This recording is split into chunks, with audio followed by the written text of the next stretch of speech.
Hello and welcome into another streaming episode of Blue Ribbons Media Network and Blue Ribbons Baseball.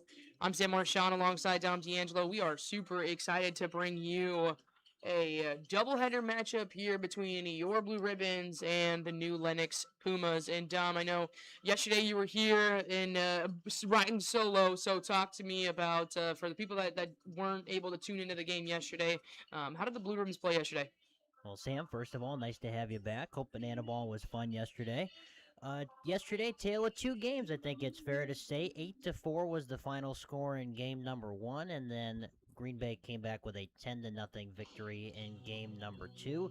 In game two, we saw a phenomenal outing from Benji Henke. He went the full game, only lasted 6 innings, and he only gave up 2 hits in the game. And against this new Lenox Pumas team, they're going to need some more stout starting pitching. And offensively, they just got to keep hitting. In game one, there was a couple of tough breaks for a few guys. It'll be interesting to see what the lineup can produce today. A couple of non-everydayers will be in the lineup today, and we'll touch on that momentarily. But if this offense can keep rolling the way that they have been, they get some quality starting pitching. They have a great chance to win every single time they take the field.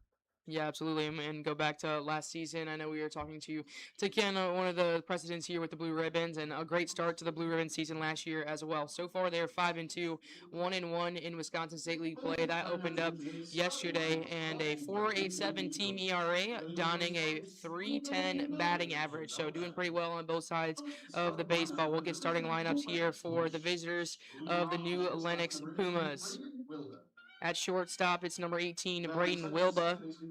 Holding down on the other side of the middle infield at second base, number 57, Alexis Siriano. The designated hitter, number 37, Danny Mackey. Right fielder in the cleanup spot, number 55, Mateo Munoz. Out in center, number 24, Rich Guant. At third base, the hot corner, number 44, Dan Williams. In the seventh spot, the first baseman, number 32, Melvin Lee. Behind the dish, number 36, Tommy Kramer. Out in left field, number 58, Will Forsyth. And on the mound for the Pumas, it's number 38, Andrew Stanislavski. For your Blue Ribbons, I know Dom said before, a couple of non-everyday starters that we've seen so far in this lineup. No Quinn Fallish or Easton aren't at the top of the lineup. It's going to be Mason Sequin out in center field wearing the 42 jersey. Behind the dish, the red hot number 17, Bryce Duzak. Over at first base, number 20, Boone Kirst. Out in left field, number 24, Dawson Schmidt getting a little flip from the infield to the outfield. At shortstop instead, it's number 6, Zachary Grossman. Out in right field, number 16, Sawyer Larson. At the hot corner, number 10, Drew Sadinsky. Your second baseman is number 53, Garrett Brown. And the designated hitter, number 43, Trey Butterfield. On the mound, getting the first appearance here for the Blue Ribbons in 2026 is Tavion Ramos, wearing the 11 jersey. He's a sophomore out of Cornell, went to Nina High School, and started the championship game for the Blue Ribbons last summer, averaging 10.5 strikeouts per 9 innings. I'm not sure if you knew that little nugget or not, but regardless, what does that mean in terms of the start that he's going to bring for the Blue Ribbons today in a couple of doubleheaders? Well, it means that he shouldn't be too phased by any sort of difficult situation. Been a big game pitcher before. It's going to be nice to have Bryce Duzak behind the dish for him. Bryce has done a great job so far this season calling games for all of these starters. He got the starting game one yesterday and then was the DH in game two. So having a strong catcher back will certainly help Tavian making his first start here this afternoon. Yeah, Bryce been a really strong asset on the offensive side, but can't overlook the fact that he has been lights out behind the dish. It has been amazing to see. We'll get our national anthem and then roll underway with first pitch. Sam Marchand, Dom D'Angelo bringing you Blue Ribbons Baseball right here on Blue Ribbons Media Network.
Our side of, I hope you could hear the national anthem on our side of things because that was team president Jen Leo on the mic. An amazing job, amazing vocals. She is multi-talented in everything that she does, running the concession stands here, and then also at home baking for all these guys. Saw a Facebook post that she was, up to making a lot of baked goods for the Blue Ribbons guys, and super talented in everything that she does, and we appreciate her, Ken, and everybody involved here at the Blue Ribbons. Yeah, absolutely. Jen is just a lovely person, and always fun to see her smiling face whenever we show up to the ballpark. So it was great to hear her behind the microphone for that. She claims she doesn't have that great of a voice. I'm going to have to challenge her on that the next time that we walk down there. Yes, absolutely, absolutely. One thing of note here for the New Lenox Pumas is a lot of their average everyday starters not even traveling, not here in the lineup today. So, four guys that have not made a plate appearance so far this season are in the starting lineup for the Pumas. They're wearing baby blue jerseys, a little white to the shoulders, white or gray pants. I believe it's gray, and then the Blue Ribbons are rocking the bright red home jerseys, white pants, and as we say, Dom, a variety color of cleats. So far, looking over on that Pumas side, I gotta see that baby blue, baby teal bat. So we're off to a good start here today. Any baby blue bats yesterday, Dom? We did not, but we did have a hot pink bat from, I believe, Mason Sequin yesterday. And Mason was in the starting lineup in both games and played quite well with it. Had two singles in game one, so we'll see if he can continue that hot hitting here in game one of this doubleheader. Yeah, it's been a good start offensively for the Blue Ribbons so far this season. Pitching has come in spurts, and the walks have really put a hurt on this team. So we'll see what Ramos does to start off game one here for the Blue Ribbons against the Pumas. Leading off the New Lenox Pumas, the shortstop, number 18, Braden Wilden.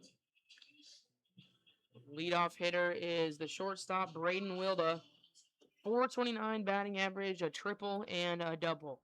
He's one of the top guys in that lineup for the Pumas, but only one of their top 9 hitters here today. So it will be interesting to see how the Pumas adjust and how the Blue Ribbons will fare as a pitching staff. First pitch in there and foul back to the netting. Yeah, the two umpires today are Peyton Kelling and Doug Stinky calling balls and strikes this afternoon. Ramos ahead on his first batter, 0-1. Gives a ball up in the zone and evens up the count.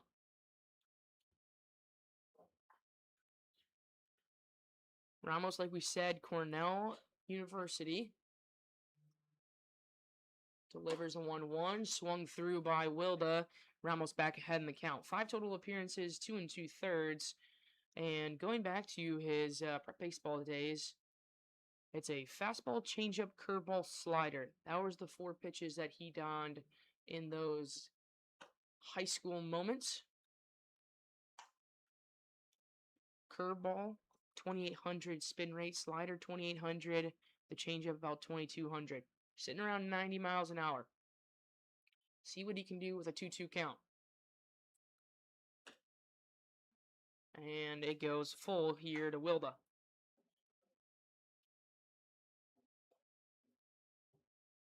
First time we've seen Ramos this season. Made 5 starts, 5 appearances for the Blue Ribbons last year. Spikes ball 4 into the dirt, and that will put Braden Wilda aboard. The first batter of the game reaches and brings up Alexis Siriano. Yeah, Ramos early on, a little loose with the control to begin, deals a leadoff walk. Getting back into the groove of pitching. It is a bright, sunshiny afternoon. It is a little warm, so that could maybe be playing a factor. Fortunately, though, not as warm as it has been in perspective to what we've had the last week or so. But wrapping up, this is game 8 and 9 of a 9-game homestand to start the season. Ramos will deal behind 1-0 in the count. And taking a strike on the outside corner of the plate is Siriano. There is a breeze blowing out towards right field, so any ball hit in that direction has the potential to have a little bit of carry behind it. Ramos deals high. Duzak back pick to first base, and Wilda is in there safely with a headfirst dive. Boone Kirst over there at first base on the receiving end.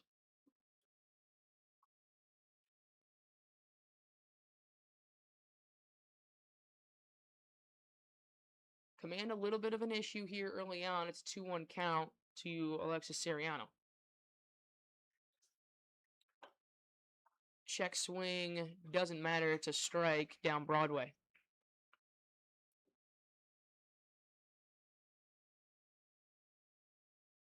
Soriano out of Prairie State College here for New Lenox. 250 batting average on the season. First plate appearance here for the Pumas, and he goes down looking on the breaking ball. Ramos comes back from behind 2-1 in the count, and dazzles a nice spinner on him for the first out of the inning. Yeah, Ramos got him with a breaking ball there. Had been going fastball, fastball, fastball, and that time he froze Serrano with a perfectly timed slider there. Danny Mackey, the DH. 250 on the season, 3 walks, and Ramos, now kind of finding his groove, goes first pitch strike. Sort of interesting note on Mackey with all the players not playing today. He has the second most hits of an active member of this team. Duzak lets that ball escape. A slow jog to the backstop, and a little bit of caught sleeping. Wilda takes 2 bases on the pass ball from Duzak. Advances up to third. Now a runner on third for Mackey with 1 away. Yeah, good awareness there from Wilda. Does have a couple stolen bases already this season, showing off that speed, and sort of lackadaisical there from Duzak, not getting on that ball quite as quickly as he probably should have. Yeah, expecting Wilda to just take second base, and instead he goes full sprint, never lets up, makes it first to third on a pass ball. Ramos trying to negate the leadoff walk. He's ahead 1-2 in the count. Misses high and in.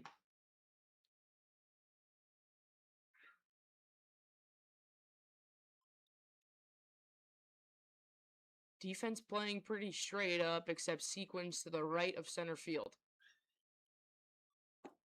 That one's down in the dirt. Duzak, good job keeping it in front. Count goes full.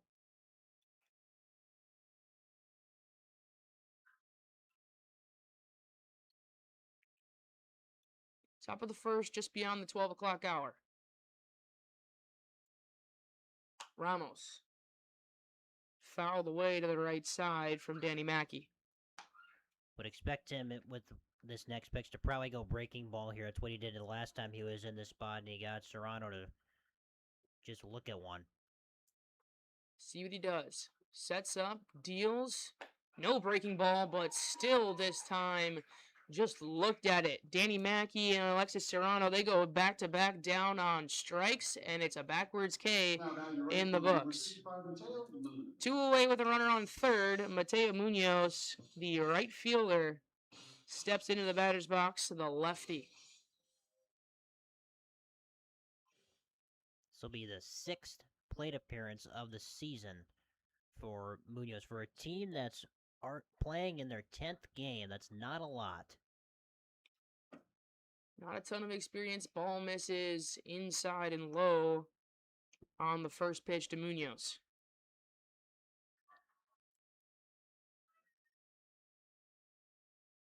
Pumas a little bit of struggles early on, but then have got things going here in June.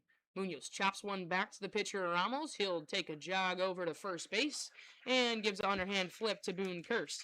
So after a leadoff walk from Tavion Ramos to Wilda, he retires the next 3. Couple of backwards Ks and a chopper back.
Leading off here in the first inning for the Blue Ribbons, donning that hot pink bat we talked about earlier. It's the center fielder, Mason Sequin.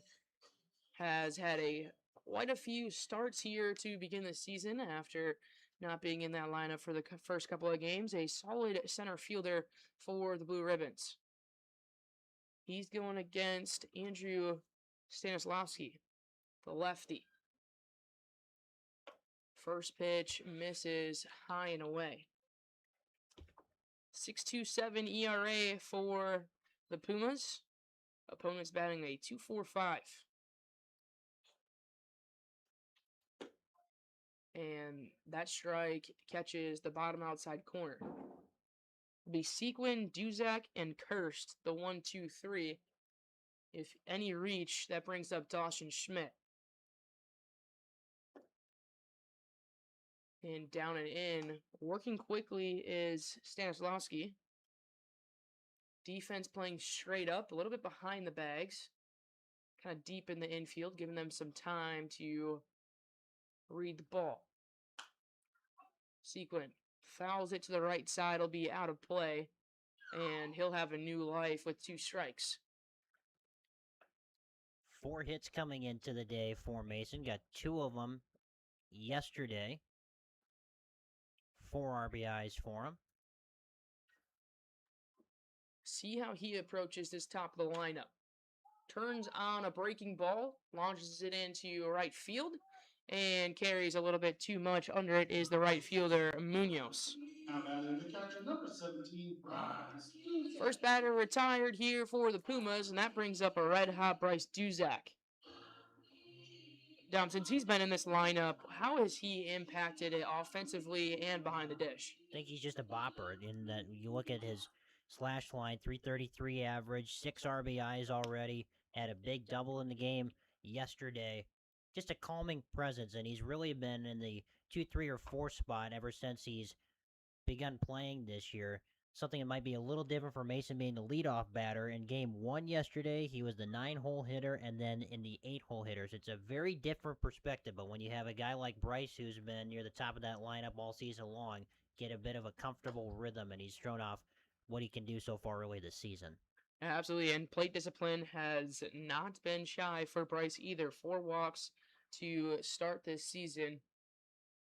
Been a crucial member of the way that the Blue Ribbons have been playing. 5-2 to start this season. Couple of league games yesterday and now non-league against the Pumas out of the Chicago Suburban Baseball League. CSBL. They actually hosted the National Amateur Baseball Federation World Series last year. And a CSBL team, Beecher Muskies, won it. 4 straight to Bryce Duzak, doesn't gall a strike, and that puts on the first base runner here for the Blue Ribbons with just 1 away, bringing up Boone Kirsch, looking for his first hit of this season. What have we seen so far from Boone and his abilities to still find a way to impact this lineup while he's been in that 3, 4, 5 spot without a base hit? Yeah, I think he still has a good approach. He's got a couple of RBIs. He's walked as many times as he struck out, so is staying consistent with it. Just hit into some tough luck so far early this year, and it's going to turn around. There's no question. He's too good of a player not to find some grass in a couple of these here. Just got to stay consistent with the approach, and some of those balls are going to fall. Absolutely. Boone, a Winona State. And his sister, Ellie Kirst, at St. Norbert College, a freshman there. First team all-conference player. So baseball, softball running in the family.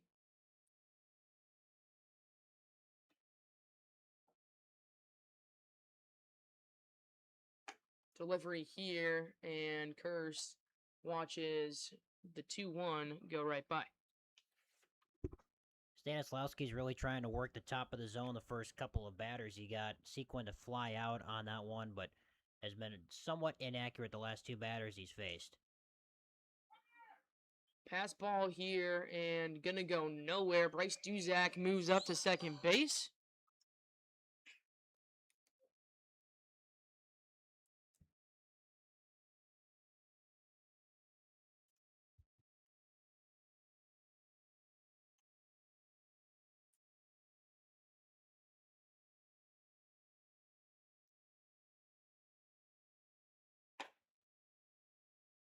And Boonkhurst takes ball 4. So back-to-back walks here, and Stanislavski struggling to find the strike zone all of a sudden. Runners on first and second. That brings up a dominant hitter in Dawson Schmidt, the left fielder. 429 average, 6 RBIs, a home run, and a double. Been swinging a really good bat to begin this season. He's another guy who's been near the top of the lineup every single day he's been in there. And he's going to go right away on the first pitch. It's grounded to the shortstop, over to second, and turn on to 1 for a double play from Schmidt. Wilda Siriano to Lee. Ribbons are retired. They leave a runner on base. Sam Marchant, Dom D'Angelo. No runs, no hits, no errors. And the first on either side. We'll go to the second on Blue Ribbons Media Network.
Start of the second inning. We're scoreless here at the Joe. Beautiful Sunday afternoon. Leading off in the second inning is Rich Gawant, the center fielder for the Pumas. Ramos, a scoreless first. After walking the leadoff batter, he went back-to-back strikeouts looking, and a ground out back to himself to retire the Pumas in the first.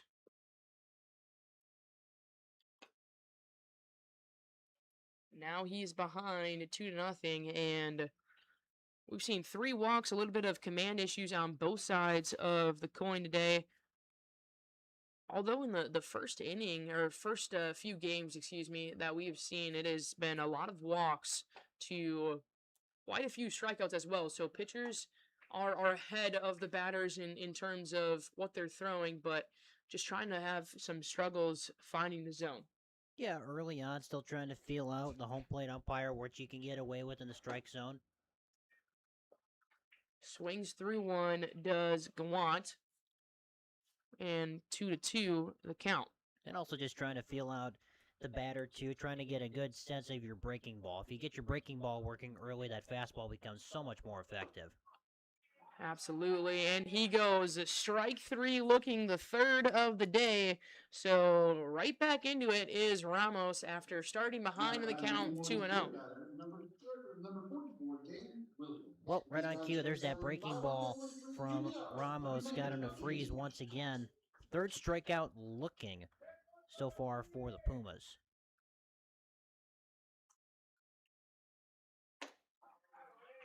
Then dots another strike in the zone. Dan Williams, the third baseman. Duzak sets up, ready to receive. Ramos dials one in. It's the shortstop Grossman. He's over there. And easily retired is Williams for the second out of this inning. Yeah, routine play there for Zach.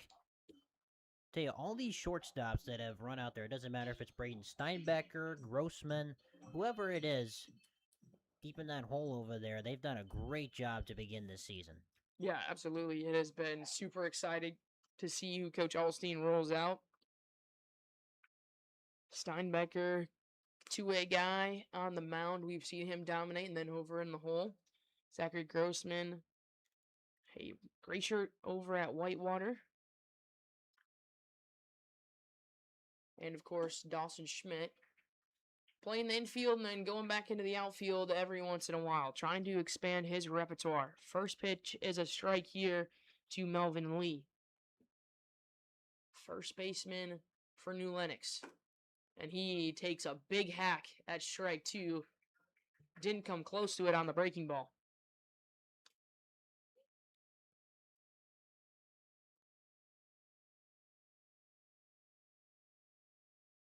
See what comes out of it for Ramos here. And drops it in there, pulls out the corner. Strike three looking. Through 2 innings, it's 4 backwards Ks for Tavion Ramos. Sam Marchand, Dom D'Angelo on Blue Ribbons Media Network.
Zachary Grossman going to get things started for Green Bay here in the second inning.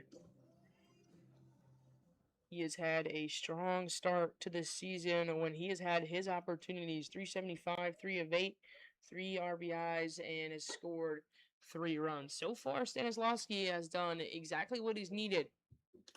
Retired Sequin to lead off the inning in the first, then a couple of walks, but got Schmidt to ground into a double play. Grossman this time spoils it back and out of play. Count even at 1 apiece. Back in the top of the or bottom of the first, we're talking about Boonkhurst and the family tree. His dad, Elian and Boone's dad, also played at St. Norbert College, and DePere was a Milwaukee Brewer draft pick in the 17th round of the 1997 amateur draft. So quite the family tree in terms of baseball and softball, how it relates in the Kirst family. Grossman puts a liner out in the center field, but it is right to Gawant. He had nowhere to move, just straight into the glove, and it's out number 1. A couple of good pieces of hitting so far for the Blue Ribbons, but just can't find a place to drop it in. Yeah, another good swing of the bat there from Zach. He's been really on top of the baseball the last few games that he's played. want to go back to what you were saying about Boone for a second, as that's fouled away. Do you think if he was anything other than a baseball player, there would be conflict, given what his dad's legacy is? Yeah, so he played football and basketball in high school. Three-time, I believe he's a 3-year starter at quarterback for the Jaguars, and then also played basketball, but gave it up his senior year to prepare for the baseball season. I don't really know. I think as a parent, you just want your kid to do whatever makes them happy. Obviously, I would feel a little bit swayed. This one's chopped out in front of home plate. Larson, a big sprint to first base, scooped over there, and home plate umpire says he got him.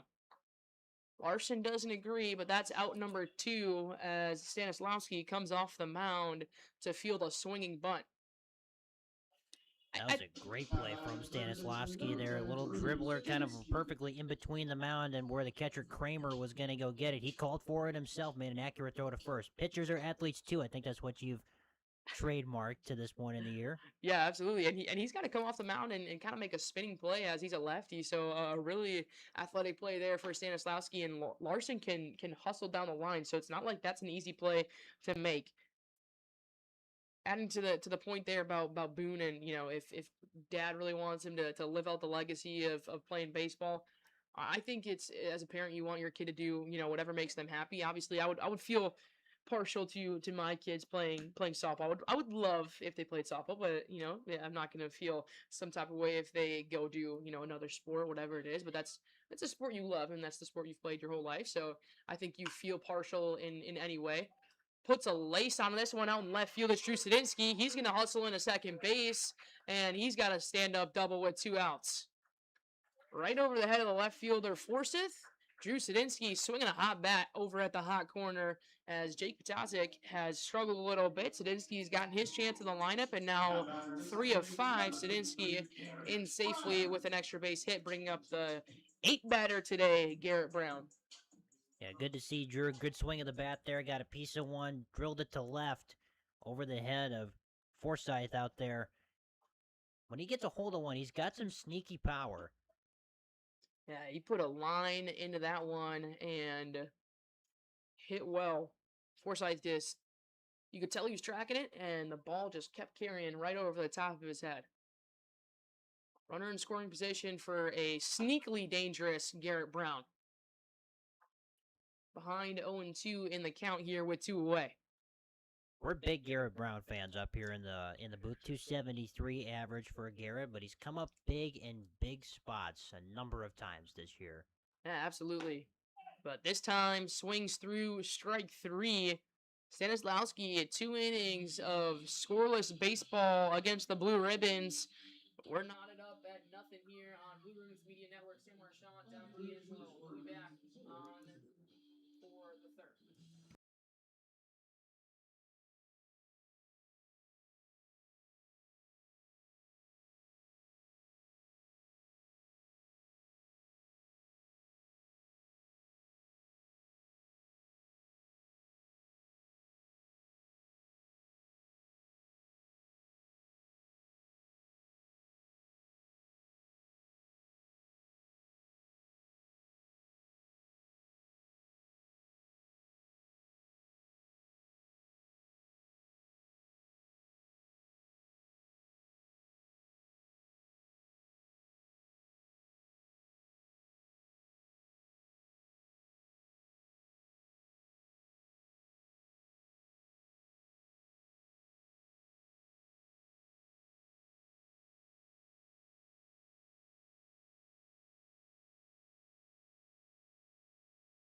It'll be 8-9 top here for the Pumas after the leadoff man in the first inning reached Brayden Wilda on a walk.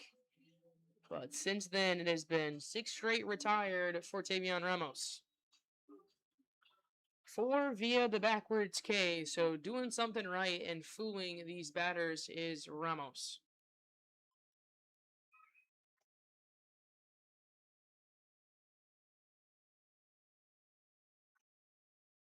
He'll get a look at Tommy Kramer in the 8th spot. Ball misses just outside as Ramos pulls the heater.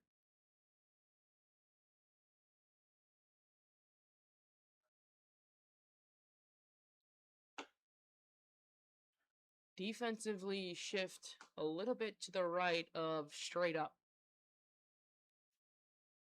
Kramer still looking for his first hit of the season. Been a big victim of the strikeout and takes a high strike that time. Not the biggest fan of the pitch he just saw. 8 strikeouts to only 1 walk for Kramer so far. Trying to make it a second as he's ahead in the count 3-1 on Ramos. Ramos has battled through a little bit of command issues, but he has turned it around and come back every single time. 4 strikeouts, all via backwards Ks. Pulls this one down in the dirt. That's a second walk there for Tommy Kramer. And I'm sure a breath of fresh air to have reached first base. Now batting left fielder number 13, Will Forsythe.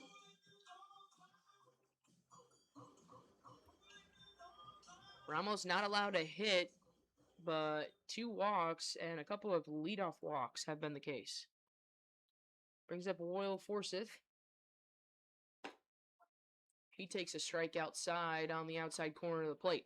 How many times have you and I talked about the bottom of the lineup getting on base and coming back to bite you? Then that's exactly what Kramer did right there. Lead off walk, a guy who's struck out a lot so far this season. Getting on base to open up this 3rd inning, and this is a big chance with 9-1-2 due up for the Pumas. Yeah, it has hurt them time and time again as a pitching staff, but then also that's what the Blue Ribbons probably do best is get their bottom of the lineup on as a couple of balls here to Forsythe and in danger of walking a second straight batter. It's been the small ball. It's been the gritty way that the Blue Ribbons have found a way to produce so much offense and sneakily been able to get through that 8-9 top. 3-1 the count here at Forsythe. 2024 graduate of St. Rita High School in Chicago. Chicago suburb. Ramos will deal needing a strike, and he gets one. Down Broadway, Duzak making sure that Kramer stays active over there on his leadoff at first base. Duzak, a loose cannon behind the plate, not afraid to pick off any base. The 3-2, and it's a check swing going all the way around is Forsythe. The 5th strikeout through 3 innings here for Ramos. Now batting number 18, Brendan Wilder. That brings back up the top of the lineup a walk as Wilda started off the game. Then it was a passed ball and a stolen base as Duzak was slow to get to the ball. Able to check his swing on the first pitch. It misses down, low and away. I think that last strikeout from Forsythe is just a case in point of why it's so important to have your breaking ball working, because that time he sped him up with the fastball. In the previous 2 strike counts, he's gone a lot more with a breaking off-speed pitch. That time he speeds him up and he couldn't hold his swing. Yeah, Wilda fouls it off, so it's 1-1. Completely agree with you. I think we've seen that from a couple of guys here in Blue Ribbons jerseys where they have relied a little bit too much on just the fastball. Runner in motion, Duzak behind the plate, bobbles the transition. Still a good toss, and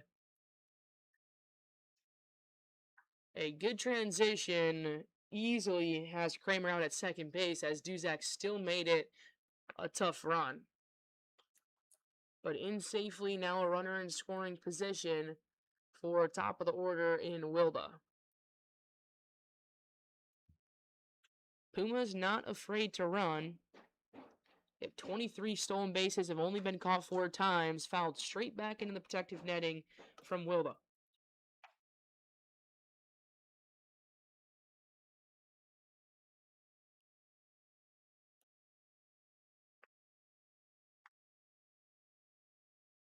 Couple of 7-inning baseball games happening here today. New Lenox, they only had 1 in a doubleheader yesterday, as the second got cut short due to a incoming storm. Had a little bit of stormy weather, but it is cleared up, clear skies here. A little bit of clouds off to our right, but that's about it.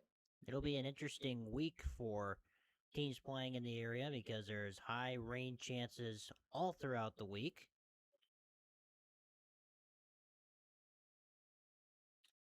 Wilda calls time and is granted from the home plate umpire. Yeah, Blue Ribbons will be on the road after today for About a week and a half. yeah, turning it back around on the 17th. We'll be back here, so get a little bit of a break behind the mic. Another one fouled back, a high inside pitch here from Ramos. Ramos has been pretty consistent in spotting that fastball in and on the hands of these Pumas hitters to start the first few innings.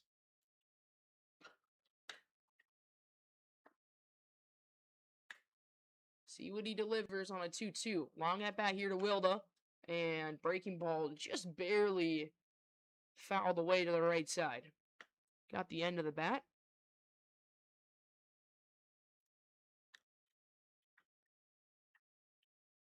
Pretty good showing here for the Joe on a Sunday afternoon. Ramos will deal a 2-2 again. And misses high. Top of the zone. Couldn't get Wilda to chase. I think if I'm Ramos here, I'm going fastball on the inside, trying to jam him. And if anything, just hold that runner at second base here. Don't want to allow him to get to third. Absolutely. That's what he does. And Wilda swings through it. It's tipped off into the hands of Dusak. And another strikeout victim for Davion Ramos. Pair of strikeouts in every inning that he's pitched, trying to go retire the top 2 batters in this lineup and strand another man in scoring position.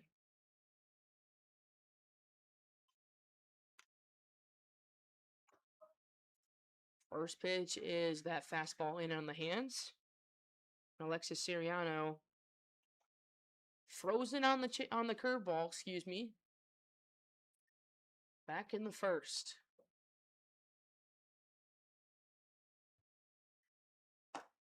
Ramos elects to go 2 fastballs to start him off. We'll see if he comes back breaking ball. Speaking of pretty large crowds, a sold-out stadium at Miller Park last night for Banana Ball. 41,000 people in Miller Park, and not even the Savannah Bananas playing had the opportunity to go there last night. Party Animals and Loco Beach Coconuts. I would say it's definitely a event you have to experience in person one time. I would go back if it was the Savannah Bananas playing for sure, but I don't know necessarily that it's something that I need to experience again. This one misses down. Duzak lets it slip away for a second, but able to hop on top of it. And back into second base is Kramer. So did you enjoy it, or is it a one and done situation? No, it definitely enjoyed it. The energy and just like the it's pure vibes. Like that's the only way I can explain it. Like it was great. You're singing, you're dancing, you're doing all the things. We were way up in the 400s. That's in there for a strike. But you are still just as much involved. And I think what's really cool is you see Jesse Colin and what he's bringing. If you don't know who that is, he runs the whole Savannah Banana show. Guy in the yellow suit for people that need visuals. 2-2 count. Down, or excuse me, 3-2 count, down and away, misses outside, and another walk here for Ramos. So hasn't a lot of hit, but has given a free pass 3 times to back up the 6 strikeouts. Jesse Cole does a great job. Fans first, that's the name of the game, and I think they do a great job of being super entertaining, but also still playing really competitive baseball. Like what they're doing on the field with trick plays and things like that is hard to make just regular plays in that style. It is very entertaining. I very much enjoyed myself. And it got me fired up to just like be in that position one day where you can bring that much joy to people, and be a broadcaster and like do what we do. No question. No question. I do have a question that I want to ask you after this next pitch. Sounds good. The 0-1. Ramos deals, misses high and inside. Runners on first and second. Trying to get out of another jam. Ramos has put himself in a couple of tough positions with runners in scoring position, all via the walk. Go for it, Dom. So you called it Miller Park. It is technically American Family Field. I had this conversation yesterday about iconic stadiums. Mm-hmm. Pitch up for a ball. Being renamed. I know Miller Park is not necessarily the oldest stadium when you compare it to maybe Wrigley or Fenway or Yankee Stadium, but changing the names can, and I said this yesterday as a premise, no disrespect to American Family Insurance. They're a great company. Correct. But for me, and I think for a lot of people, it will always be called Miller Park. Your thoughts? It will 1000% always be Miller Park. I've always called it Miller Park, always will. I'll often say Miller Park or AmFam if you want to call it that, and kind of in a joking, sarcastic way. But there's no disrespect. You got to do what you got to do. The naming rights are a huge way you can get sponsorships and all the things. Alstein wants to come out and talk to Ramos as he's now walked the bases loaded with 2 away. Gives us some time to chat about this debate, but yeah, Miller Park is just it's what I grew up on. It's what I've always known, Milwaukee to be, and I think it just fits with the brand that the Brewers bring to the table. I don't know that AmFam fits really what they're doing. It's it's all for the right reasons of trying to bring more attention, money, and all the things to a small market team. But it will always be Miller Park. Like you're driving on Miller Parkway to get to American Family Field. No, it's you're driving on Miller Parkway to get to Miller Park. That's true. I remember when the Pittsburgh Steelers renamed Heinz Field to Acrisure Stadium, and that was a big change. And it just got me thinking about, can you imagine if the Baltimore Orioles, another small market team, changed the name of Camden Yards? It wouldn't feel right, No. would it? No, and what if Lambeau Field was called something else? that's exactly what I'm thinking about. I know they just signed the big brand deal. I think it was with Potawatomi for sports betting, something of that nature. The Lambeau just signed a big sponsorship program, and strike one here after the mound visit goes to Donnie Mackey. Oh, excuse me, Mateo Munoz, and Munoz spoils it off. So ahead 0-2 is Ramos after walking the bases loaded with 2 away, trying to get the strikeout. Yeah, naming and names, it's just so iconic. It makes the field what it is, and that's what makes baseball and these memories and these things so special. Ball gets skipped away from Duzak. It's behind him, trying to score and coming around, puts the brakes on it as Duzak finds it. Had some troubles finding the baseball. Ramos heads up and covers 4. But Siriano came cruising around third base, had to put the brakes on as Duzak struggled to find the baseball, was skipped. So command the struggle early on here for Ramos. Seen that a couple times throughout the last few games. Just pitches getting away and a run comes home to score, a costly mistake. Munoz fouls away the 1-2. So the count stays that way. Runners on second and third now. Ramos maybe trying to overthrow a little bit too much. Spotting the fastball. Action in the Blue Ribbons bullpen. Not sure how long the line will go for Ramos regardless. It's only a 7-inning baseball game here. Doubleheaders, a pair of 7-inning games. That way we don't take up your entire day, just most of it. But where else would you rather be than at the ballpark on a day like today? It is a great time to be at the ballpark. Baseball just brings so many people together, whether it's a amateur league like this, minor league games at the Timber Rattlers Stadium. You got the Rockers playing in the Northwoods League in Green Bay. There's so many opportunities to watch summer baseball here in northeastern Wisconsin, and then also obviously the Brewers. If you're lucky enough, you can get some tickets to Banana Ball. I know I'm not the lucky one. My sister was the lucky one. She got picked, and was able to secure some tickets. Strike 3 goes down swinging on the outside corner of the plate. Does Munoz? A run scores after Ramos walks the bases loaded, spikes one in the dirt, gets past the catcher Duzak. But after all of that, still no hits allowed and 7 Ks through 3 innings from Ramos. Sam Marchand, down D'Angelo here on Blue Ribbons Media.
Speaking of the bottom of the lineup doing some damage, it's Trey Butterfield, the 9-hole hitter, leading off the bottom of the third for the Blue Ribbons. That'll be Mason Sequin and Bryce Duzak, 2-3 for sure, getting a plate appearance here in the third.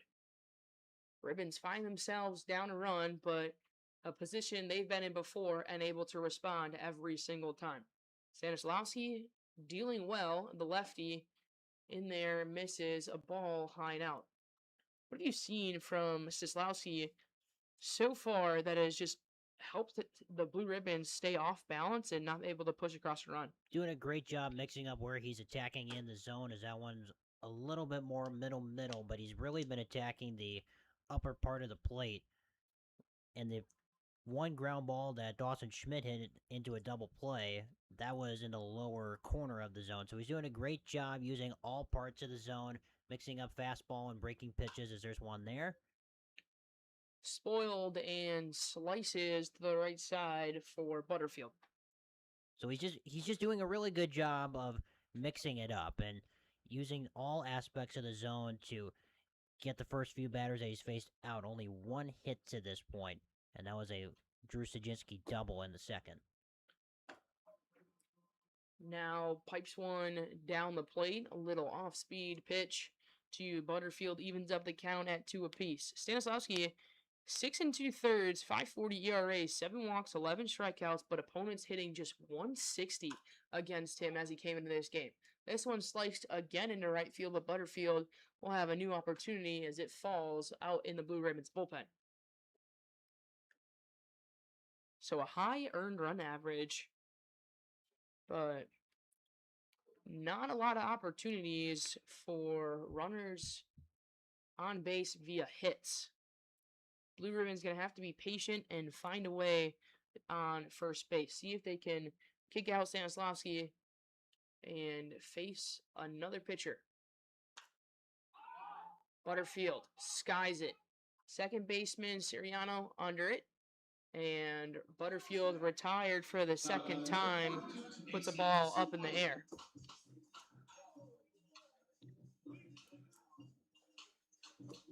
We've seen this slate when we have been in doubleheader situations. The Blue Ribbons kind of come out slow and don't always play their best baseball in game one and then respond right away in game two and shut the door. Yeah, I think that's fair to say. It maybe takes a second to sort of get in the groove. I will say they have been pretty competitive the last couple doubleheaders that they've had. Yesterday was a close game and then just sort of slipped away from them in the later innings. But getting off to early starts is something that has not necessarily been the case for this team, even in some of their really big wins this year. Ground ball to the left side. It's going to be a tough play over there at short. And making the play is Wilda to retire Bryce Duzak. Had one opportunity to go get it, and Wilda does so. 4 errors on the season for Wilda, but they've played. This is another 12th game of the season, so no surprise that there's going to be a couple of errors in there, especially if you're playing most of your time at short, ranging over in both sides of the gap. I think that's something that the two of us both acknowledge and applaud from some of these Blue Ribbons defenders. There was a costly error yesterday that allowed a run to come in to score for the Nationals later in the game to just kind of put it out of reach. It was a 7-4 ball game, and then a run came in to score, making it 8-4, which ended up being the final. But for the most part, these infielders, whether it's been the plethora of shortstops or Garrett Brown at second, Jake Patazik or Drew Stajinsky at third base, they've done a really outstanding job on the defensive side of things this year, and that's going to have to continue for them to make the kind of run that they hope to make. Yeah, absolutely. And correction there, that was Sequin grounding out to shortstop. Bryce Duzak drops a base hit into center field, just a liner, and dies out enough to fall in front of Gallant out there in center. So a base hit for Bryce Duzak, and he's another guy that has been standout defensively is Boone Kirst. Playing a good first base for the Blue Ribbons. Hoping that hitting can come around, and it's only a matter of time before Boone Kirst gets his first hit of the season.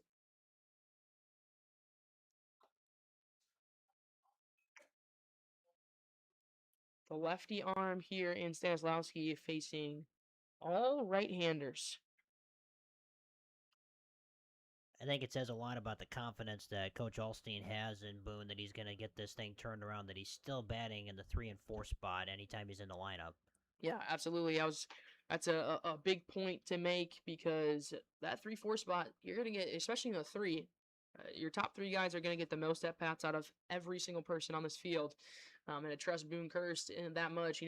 He will turn it around. It's just a matter of time.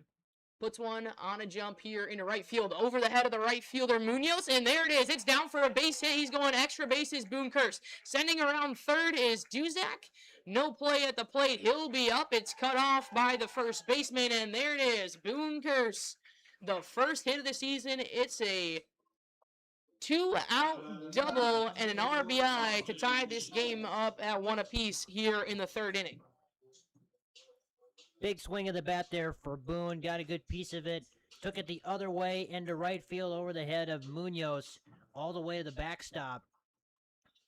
Just keep talking about it, manifesting it. Good things will happen for you, and that's got to feel so good for number 20 in red. Big breath of fresh air comes for Boone Kirst, and now he can stand aboard second base. Try to switch places with Dawson Schmidt, the left fielder. Schmidt grounded into a double play. Kirst was over at first, so it's the two of them going down. Takes a close pitch on the outside corner, called for a ball. Kirst has routinely gone to right field with it, but often has been right at the right fielder. This time he gets a good one. That's a base hit into right field, the right center gap. Boone Kirst is going to be around and easily scored. Schmidt into second base. 2 out. 2 base double.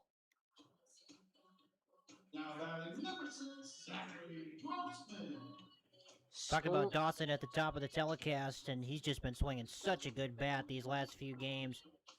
RBI number 7. Yeah, he has been lights out for the Blue Ribbons, and routinely, like we said, in that cleanup spot. Dawson, a kid that you could put anywhere in the lineup, anywhere on the field, and he's going to be an absolute baller for you, and has that mentality of just wanting to help the team win. Really good ball player, has been at St. Norbert, St. Cloud, and now in the transfer portal once more. So interesting to see where Dawson Schmidt ends up, but lucky to have him here with the Blue Ribbons this summer. Such a versatile player to your point, playing out in left field today. He's normally a middle infielder, but getting some outfield experience this summer, and it's so important to have some of those guys that you can just plug and play anywhere and feel comfortable with it. And Dawson's one of those guys that when he's swinging the bat the way that he is, too, that's just an added bonus. Yeah, absolutely. It's a guy that you want to have in your lineup offensively. As ball skips away here from Kramer, Schmidt moves up to third base, and Stanislawski takes the credit on spiking that ball straight in the dirt. Grossman ahead in the count, 3-0.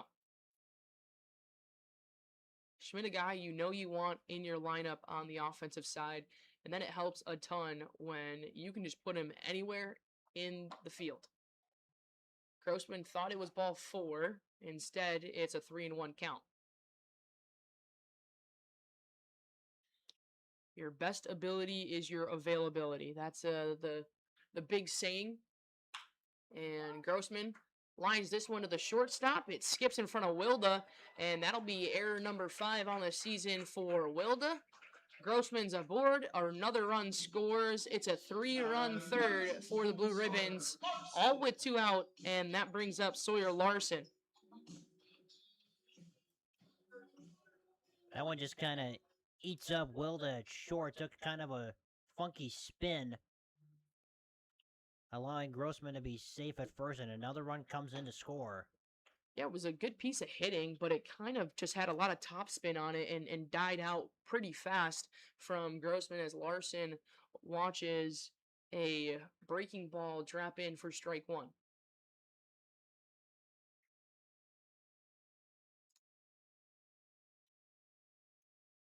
That's down in the dirt. Larson will stay put as Kramer gets a body on it and keeps it in front.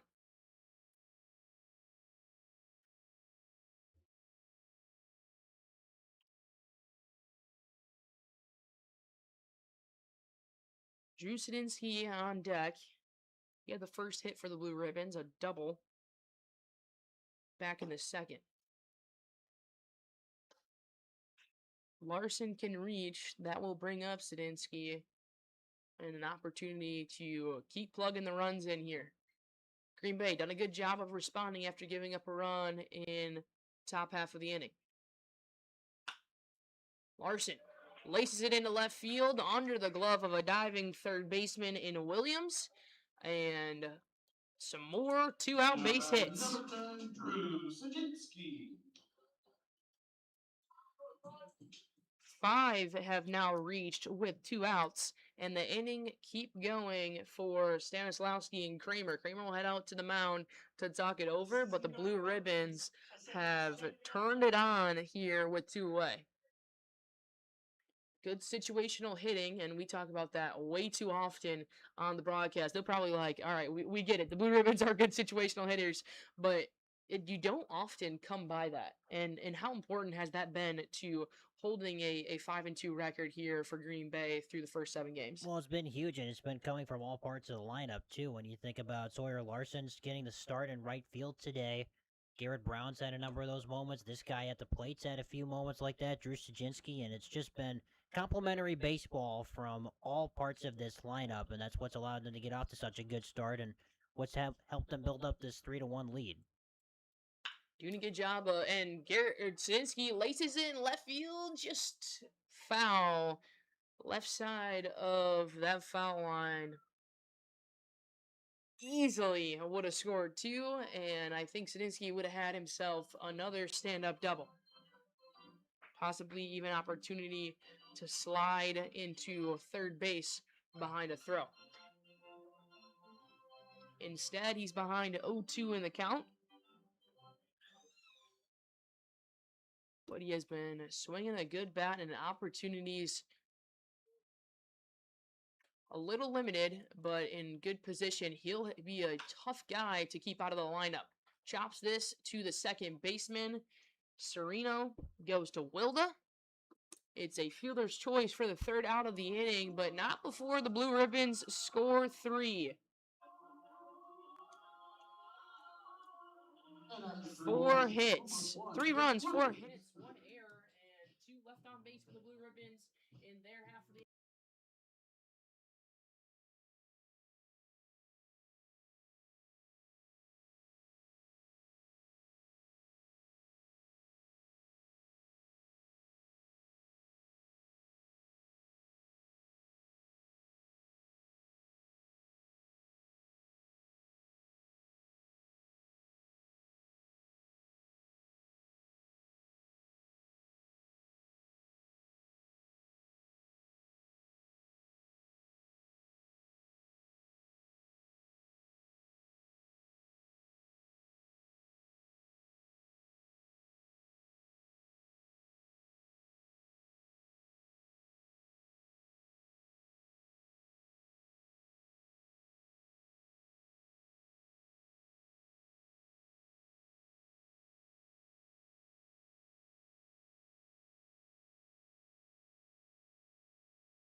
Braden Schlein now on the bump for the Blue Ribbons to begin your 4th inning of play. Now a sophomore at Lakeland, Luxembourg Casco High School graduate. I don't think Coach Alstein and Schley were in the same approach in terms of high school. This one's popped up out in left field, can't find it, and then a long run. It's going to drop in for a double. A tough first pitch here, and it's Gawant sends it sky high, but Schmidt never saw it. He was looking up in the sky. Sadinsky was trying to help him out, and Grossman tracking over there. Nobody an opportunity. It falls in a triangle out in left field. Likely should have been an out, but instead it's a leadoff double for Gawant. Schley, a limited number of appearances for Lakeland this season, just 3 after dealing with an upper body injury. You had Schmidt, Sajinski, and Grossman all go out trying to track that one, and none of them could. That's the first hit of the day for New Lenox. Gets a swing and a miss up in the zone.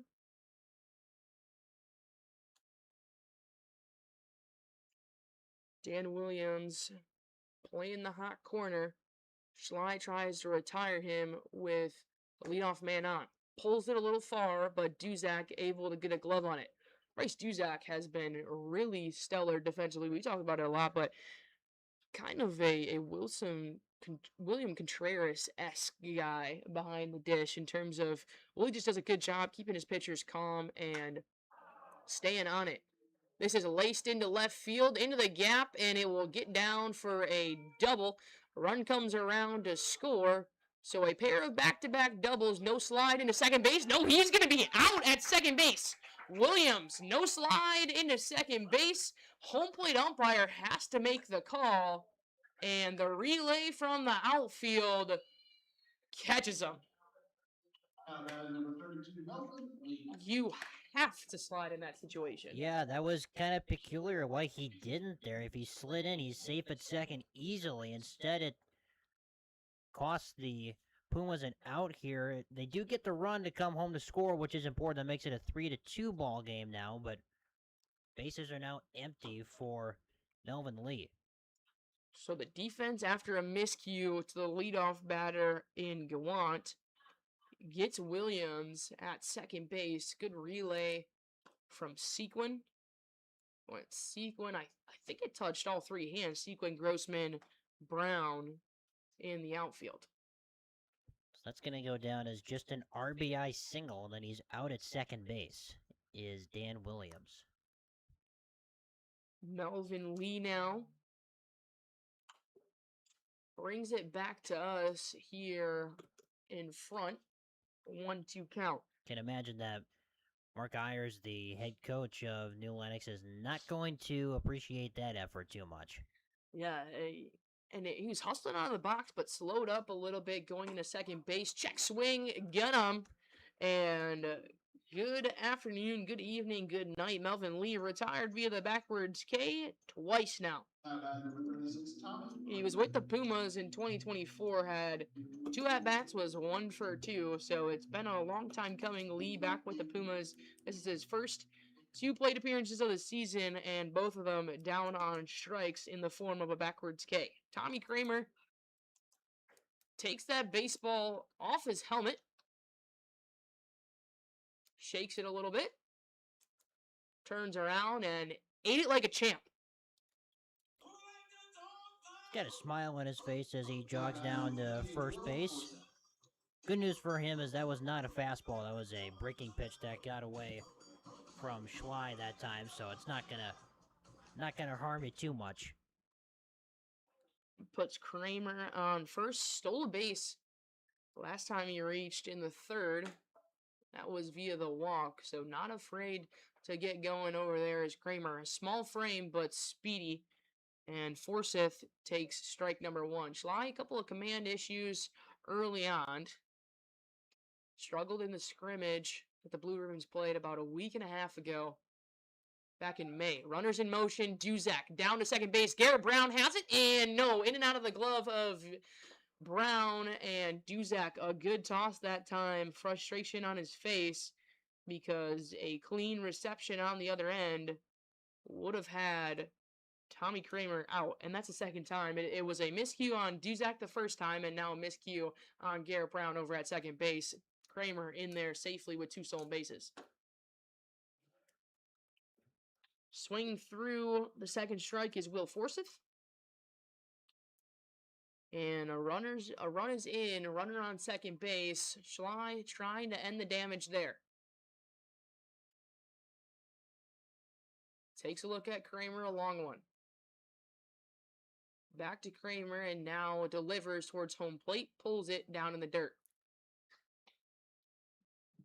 Somewhat interesting. We've talked about how good Bryce has been behind the dish. That's now 2 stolen bases on him in game 1 of this doubleheader. So clearly the Pumas going with a somewhat small ball approach, trying to steal a couple bags when they can. Yeah, and it's been Kramer both times as Schley gets a chopper to the left side. It ends up foul. Not afraid to put it in motion are the Pumas. 23 stolen bases through 25 now through 12 games, or 11 and quarter, 2/3, whatever the ratio is. Doing some quick math, trying to divide it out. Schley delivers. Check swing. Did he go? Nope. And holds it back 3-2 the count. I did see a Instagram reel this morning of ACS system, automated check swing. Is that a thing? Not really sure. And drops one in there. Does Braden Schley. The breaking ball goes backwards K on Will Forsyth. His second time retired on strikes. And they just allow 1 run. 3-2 ball game through 3.5 on Blue Ribbons Media Network. Sam Marchand.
Garrett Brown and Trey Butterfield do up the 8-9 batters in this lineup. And same thing as the last inning. It was the bottom of the lineup rolled over to the top that allowed for a big 3-run third. The Pumas have gained a run back, but Green Bay has been really good at responding so far this season, and probably really nobody better than Garrett Brown. When he's up in a situation where he needs to come through, he has done so more times than not. The first pitch, though, instead is spun over to the right side. Tracking over in foul territory is Lee. And first pitch, first swing, Garrett Brown retired to the right side, 1 away.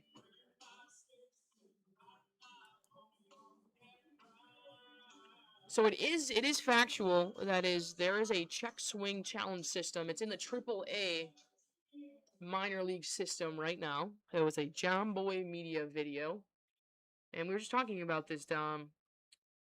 The plane that they need to cross in order for it to be a swing seems awfully advantageous on the hitter's side. Yeah, it does seem quite far. It's more like as you're beginning your kind of follow through backswing is where they say that the line is. I think that's a little generous towards the hitter in that situation. Yeah, absolutely. A strike here and a 1-1 count. I would say if you need a visual, so it's a lefty batter, and the angle they give us is like as if he was swinging and stopping about the 5-6 hole, right in the middle of shortstop and third base. This is a base hit. No, it's going to be cut off. Oh my goodness, what a play over there from Siriano. Butterfield is retired on the line out to the second baseman. Siriano goes sky high to grab that one away out of the gap and brings up top of the lineup in Mason's sequence. It's like right between shortstop and third base is where they say that is the limit on a check swing, which in all of my years of softball, I've been playing for, I'll be 22, I've been playing for 19 years. I've never known a check swing to be that generous. And if it is, I've been rung up a few times when I didn't deserve to be.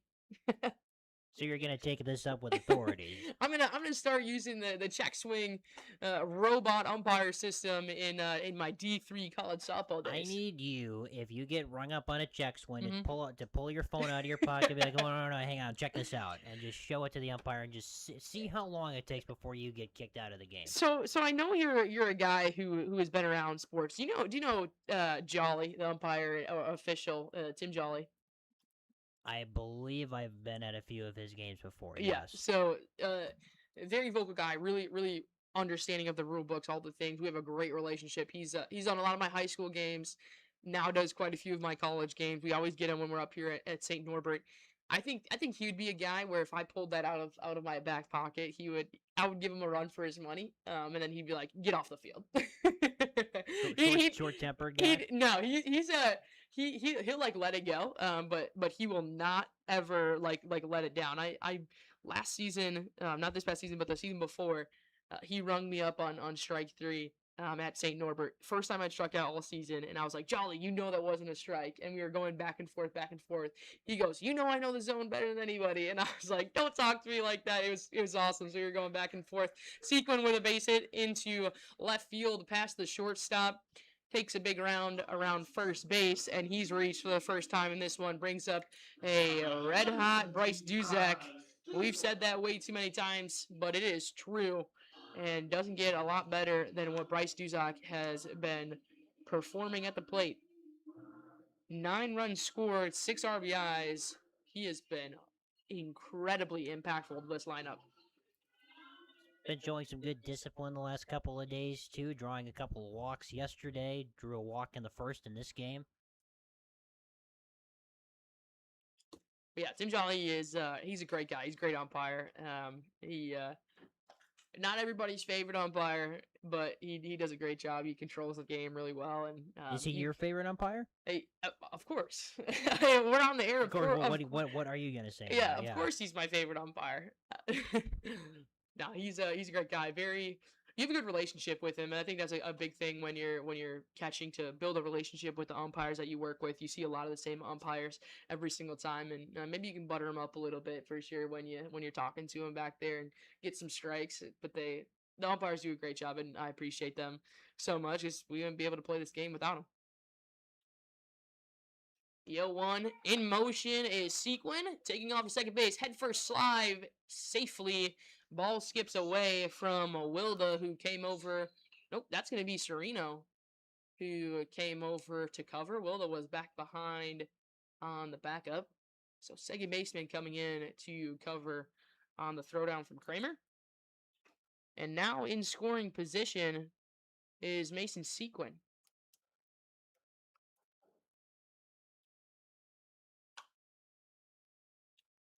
Duzak will have a 1-2 count on the new baseball. Similar situation to game one yesterday with Bryce at the dish, runner in scoring position, drilled one to left center, drove in 2 runs. There's only 1 runner on in this situation, but similar principle applies. Takes a ball in the dirt. Really good eye at the plate for Bryce Duzak. I think it helps that he has such a good understanding of the zone from being behind the plate, but sometimes you can get ahead of yourself and not always produce in the way you'd like to, but Bryce Duzak has not been in that situation so far this season. 3-2. Drives it into right field. Right fielder Munoz going backtracking and makes the grab down in deep right field, heading towards the line. Duzak is retired. A runner left on second base.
We rotate back to the top of the order here for Braden Wilda, and Braden Schley still out on the mound for the Ribs. He'll get a second inning of work, protecting a 1-run lead. 3-2, top of the order. It'll be 1-2-3. Wilda, Siriano, Mackey due up. This one is fouled off. Schley quick off the mound. Took Duzak a second to register where that was coming from, and the ball drops, spoiled foul. Yeah, Wilda tried to lay down a bunt there, sort of an interesting approach to lead off this inning. Of course, Wilda's shown off his speed already as he was left stranded at third base, but he advanced on a wild pitch, taking 2 bags in the first inning. This one is sent into right field in front of Larson, almost going to pick it up and try to make a toss over to first base, but elects not to. Now batting number 57, Alexis Serrano. So it will be a leadoff single for Wilda. Puts that into right field. The second time the leadoff man has reached via a hit for the Pumas against Brain Schley.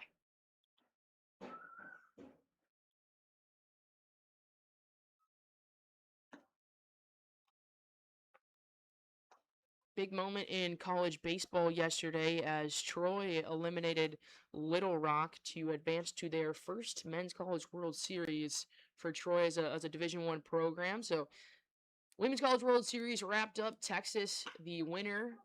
Ground ball. Brown over to Grossman and on to first to Curse. It's a 4-6-3 double play. The second one turned by Grossman this season. And that clears off the bases for Braden Schley. Good job after the leadoff single to induce the ground ball and retire Sereno and Wilda in one swing of the bat. That was a great transition from Brown over to Grossman standing on second base. A beautifully textbook turn double play for the twin killing.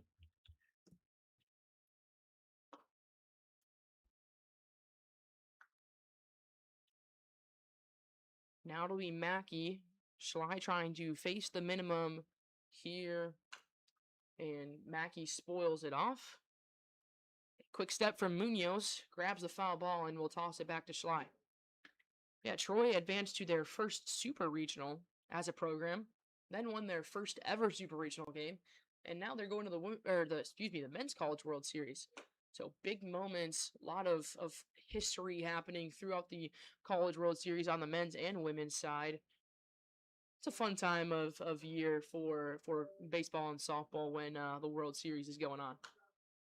Foul back into the protective netting. Mackey stays alive. The count 1-2. You ever been to Omaha? I've never, but that is a bucket list. That's definitely something. I want to go to Omaha and I want to go to Oklahoma City. Have you? I have been to Omaha a few times, not for the World Series necessarily, but A shallow base hit into left field from Mackey, just off the end of the bat, does just enough to push it out in the left field in front of Schmidt. What were you been to there for? Omaha a few times. My grandparents lived out there for a long time, Okay. right on the border of Omaha and Council Bluffs and the border of Iowa and Nebraska. My grandfather did a lot of business in Omaha over the years. My parents are both Creighton Blue Jay graduates, so been to CHI Center a couple of times. Nice. Still want to get to the College World Series, though. I think that would be fantastic. Maybe one day we'll be broadcasting College World Series together. That'd be nice. That would be sick. That would be sick. We'll be like, we started with the Green Bay Blue Ribbons, and now look at where we're at. Munoz is up here, the lefty. Delivers from Schley, skied high into right field, dropping in. Garrett Brown ranging back, a good play from the second baseman. Garrett Brown has shown up every single time his number has been called and makes a great play to end the inning and go a scoreless fifth here for Schley and the Blue Ribbons. Sam Marchand, Tom D'Angelo on Blue Ribbons Media Network, bottom of the fifth.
It's Boone Kirst. An RBI double when he needed it most to put this team tied up, and then they took the lead. Haven't let go of it since. See if they can add some insurance here in the 5th inning. Stanislawski is still on the mound, and we've talked about him a lot. Called his name, called his number, but he has just consistently produced for the Blue Ribbons offensively and defensively. How about Garrett Brown? He's been great, and we were talking in the break about how having a good second baseman can be really important, especially like that. That's sort of the forgotten position, I think you said, about being on that right side of the middle infield there. You got to have a good glove to catch some of those outs. Kirst spoils it away off to the right side, a 1-2 count. But also, second base is not necessarily a power position, it's more a contact position, but it's so important, especially with where Garrett bats a lot of the time near the bottom of the lineup. If there is runners on at all, he's got to be able to put the ball in play, and he's done that a great job so far this season. Kirst stays alive as he gets a piece of the 1-2 pitch. Yeah, it is forgotten way too often, but so crucial. You talk so much about how you need a good shortstop who has good range, and the hot corner is so important. And obviously, first baseman's going to touch the baseball so much, but when you're talking about important positions on the infield, you cannot go without saying that you need a good second baseman, and Garrett Brown has done just that.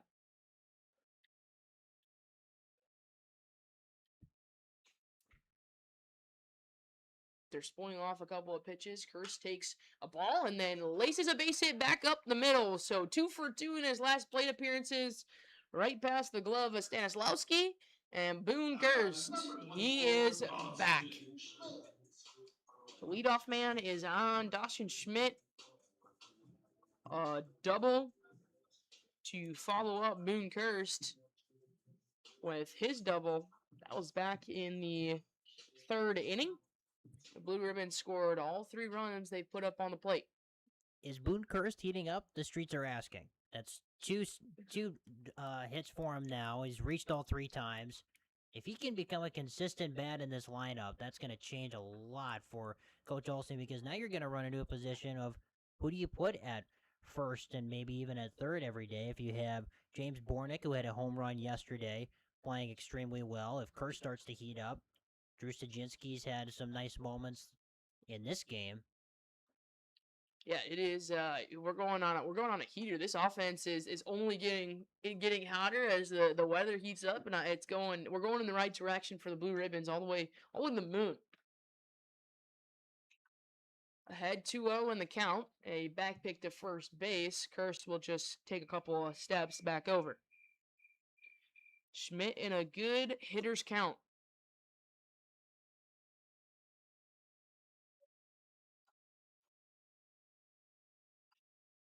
Ball 3. See if he gets green light. Looks over at Alstein. Alstein gives him a little shake of the hand. And we'll see what Stanislawski delivers. More often than not, they'll go right down the middle. And that's exactly what happens. 3-1. If you were a hitter, are you swinging 3-0 no matter what coach tells you? Are you just going to go in there and just going to pimp one on a 3-0 count? It would depend on the situation, I think.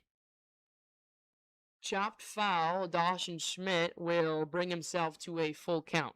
I remember there was a play years ago. Fernando Tatis, the now right fielder, but at the time shortstop for the San Diego Padres, their team was up, I think, maybe 6 runs on the Texas Rangers. The bases were loaded. It was a 3-0 count, and he hit a grand slam, and there was some repercussion that came with that. So I think in that situation, I probably wouldn't. If your team is trailing, I would maybe have second thoughts. Yeah, absolutely. Schmidt takes a close ball 4, and first 2 in the inning have reached. It's a base hit, and then a full count walk to Dawson Schmidt. Yeah, Tatis not afraid to do whatever he wants, if we're going to be honest. He has started off in the league when he was playing short and he came in. He was a very explosive, high energy guy, very popular. And now that he's kind of slowed it down. Things have changed, and the Padres have really changed their approach with now Tatis out in right field. Yeah, I think it talks about that injury that he sustained a couple of Mm-hmm. years ago and how he was not necessarily able to have the same sort of range as he did at short previously. Grossman takes strike one. Padres have been a pretty strong team for the last number of years now, and when you still have a third baseman like Manny Machado over Mm-hmm. there, it's maybe not as big of a concern to have an elite all-star shortstop. Well, it certainly helps. Yeah, absolutely. Grossman spoils it to the right side, not even going to come close to being in play. It's a 1-2 count. That was like Slam Diego days. That was it was pretty fun to watch that kind of baseball. I think it has definitely been interesting to see the teams that have rose and fallen in that time span. I think baseball, the face of baseball, has definitely changed when you talk about used to be the Yankees, and Grossman drives this one into right field. Tagging will be Boone-Kirst. A throw from the right fielder Munoz is cut off by the shortstop Wilda. Kirst in safely to third base. Will be runners on the corners with one away in the fifth. And just for a good measure, San Diego is 3 games over 500 to this point, 33 and 30. Then, of course, they have to play against the Avengers, also known as the Los Angeles Dodgers, who are lapping the field as of right now. It's like they're collecting infinity stones. 1 Infinity Stone for every $500 million player that they have on that roster. What's your take as we get a 0 pitch here and Sawyer Larson steps into the box, takes the ball? What's your take on no salary cap in baseball? I think, well, that's actually what they're having discussions about now Mhm. in the owners' meetings, and there's a legit fear and concern that potentially there will be a lockout if there's not an agreement met Mhm. because of some of the smaller market teams. I've heard Kansas City's been in the mix. You think about maybe a team like the Cleveland Indians. The Brewers are a Yep. small market team for as dominant as they've been for the last 8-9 years. It certainly makes things, I don't want to say next to impossible. The Toronto Blue Jays nearly won a world championship last year, but when you have that much money, and it all comes a lot from TV deals, Yes. because when you break it down with how much revenue they're bringing in from their own TV network and partnerships, the Dodgers have a lot more real estate in that market than a smaller market team would. Larson swings through a breaking ball. Yeah, it's definitely an interesting situation. Count 2-2 here. The Brewers and Blue Jays. You talk about two really small market teams that have put together really strong seasons the last few years. 2-2, driven to the right side and out of play. Larson will get another opportunity at it. I think the salary cap is something that needs to be enforced, in my opinion. But then also at the same time, you have a team like the New York Mets who has money to spend. They spend it on these, high quality players. You take Freddie Peralta from the Brewers, 2-2, grounded to the left side, and in and out of the glove of Williams. I thought he had it. He didn't. Larson will be safe at first. Schmidt was in motion, so it took the double play ball out of the question right away, and I think that may have caught Williams up as an error will be charged to the third baseman. So the Mets have not taken advantage of their opportunity to really put forward a high class team, but you have the dominancy of New York and being out there in LA. So it's an interesting concept for sure, and I think that over the course of the next few weeks and months, it'll be kind of weird to see how the season turns out if there does get to a point of a lockout. Well, and games are won on the field. They're not won in the off season. Mhm. But when you have the Dodgers, for example, we'll just use them because that's seemingly the team that everybody talks about in these situations. They just spent, I forget what the exact number is, but they go out this offseason and sign Kyle Tucker, Mhm. who I understand he wasn't maybe necessarily as electric as he was in Houston last year for the Cubs. as he had been in previous years. That's still a really high-profile Schmidt player. in motion, throw down to third base, not going to be in time. It's bobbled again by the third baseman Williams, and then moving up into second is Larson. On that Larson error, reached on an error, a run came across that was Boone Curse, so it's now 4-2, and 2 runners in scoring position for Stadinsky. So when you look at a team like the Dodgers, they go out this offseason, they sign Kyle Tucker, and I forget if it was this offseason or last, but they signed Edwin Diaz, the all-star closer from the Mets. So not only are you adding an elite reliever to your ball club, you're taking an elite reliever away from a competitor ball club and a direct competitor, well, as many people would think with the Mets, with the amount of money that they're able to spend, some of the players that they've brought in the last couple of years. So it all adds together to one dominant team out in Los Angeles. Yeah, absolutely. Stadinsky takes ball 4 and takes a trot to first base. Stadinsky on a tear. Been difficult to retire.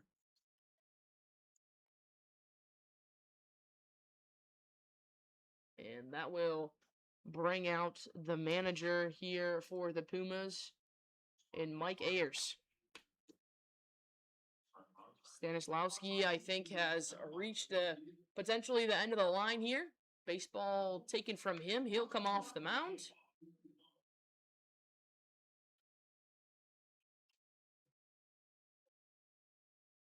And Ayers will discuss who's going where. Trying to figure out who's rotating around in the bullpen.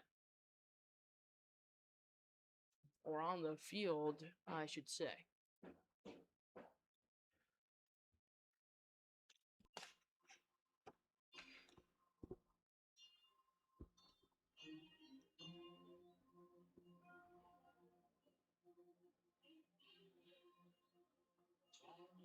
Danny Mackey is in at first base.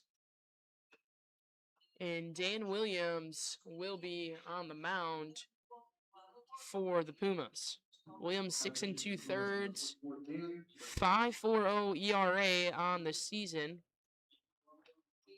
And what's interesting is the Pumas a short amount on the roster today. Danny Mackey, only 3 guys in this lineup today who have an appearance on the mound this season.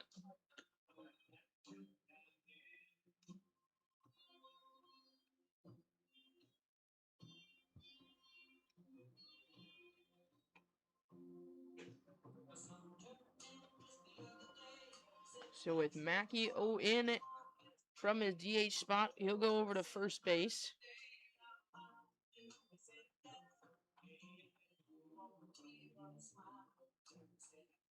And we'll see who's going to take over at the hot corner when we get a chance.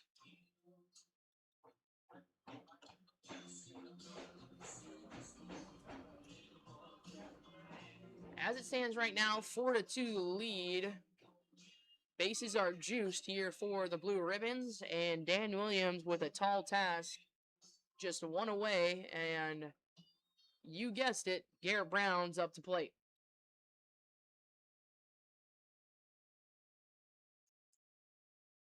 So it looks like Will Forsythe is going to move to third base. And I'm trying to see who that is moving to left. Get that to you momentarily. Looks like there might be a chance it's Melvin Lee.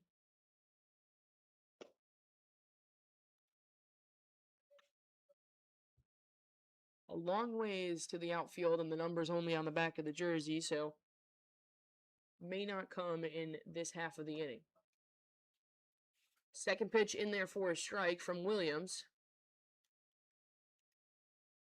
Brown, opportunity to do damage here. Bases loaded, 1 away. Takes high and out. I think going back to our, not to beat a dead horse, but going back to the conversation about the salary cap, like the Brewers and these small market teams have only gotten better at being able to put themselves in good positions. Their scouting has gotten better. The way that they set up deals and all the things, go through arbitration, whatever it is, has gotten only better because you've had to work with the limited resources.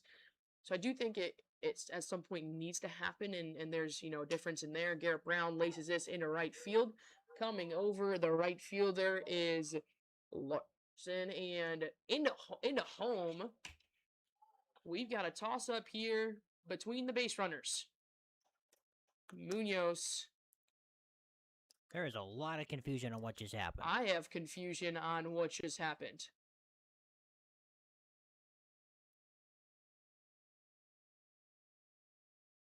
So I think what they might be potentially arguing is because Munoz caught it but then dropped it for a moment. They're wondering if he's going to be safe over at first, which Garrett Brown is standing on first right now. And it looks like they might actually chalk that up to being an error. Yeah, so interpretation from what is happening currently on the bases is that Munoz is safe with a reach on an air, or excuse me, Garrett Brown is safe reaching on the air from Munoz out in right field.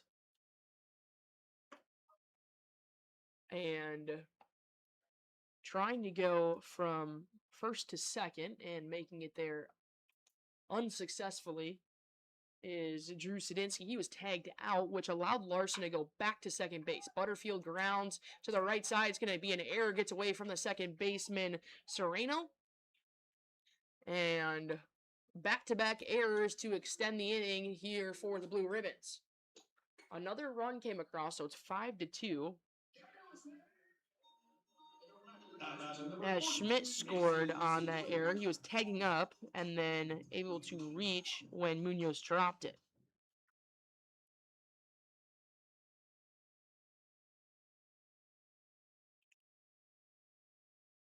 Two away here. Runners aboard every base.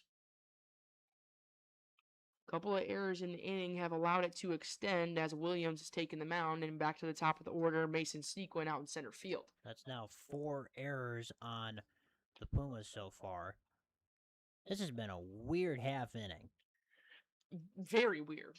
That is not a play you see really often, and also a difficult call because we have just the home plate umpire here today. So everything has been made from home plate, not in a position to really see everything that's going on in the outfield, let alone along in the infield. And also, I know, Dom, you were saying this when there was a ball hit out in left field. We have this nice pull in my line of sight to right field. So Dom's left field is cut off. My right field is cut off just a tad. It can make just seeing what is all happening a wee bit difficult. 3-0 count here to Sequin, and what you can't do is walk with the bases loaded for Williams. Sequin wanted every piece of that one. Fouled it off. It goes off the home plate umpire and off of Kramer, so double hit stick there. 4th plate appearance for Sequin. 1 for 3 so far today.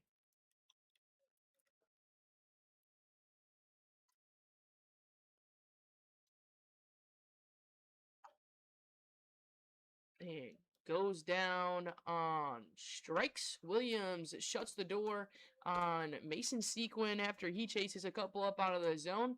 Bases are left stranded, but the Blue Ribbons able to push across a pair of runs. 5-2. We go to the top of the 6th. Sam Marchand down D'Angelo on Blue Ribbons Media Network.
the third time today that Rich Jawant has started off the inning. Second, fourth, and sixth. So the even number innings have belonged to Rich Jawant. 5-2 lead in favor of the Blue Ribbon. Schley on for a third inning of work, and he is even up in the count 1-1. Now, what's interesting is on the official team website, Jawant swings and misses at a breaking ball down and away. his name is Ryzard Jawant.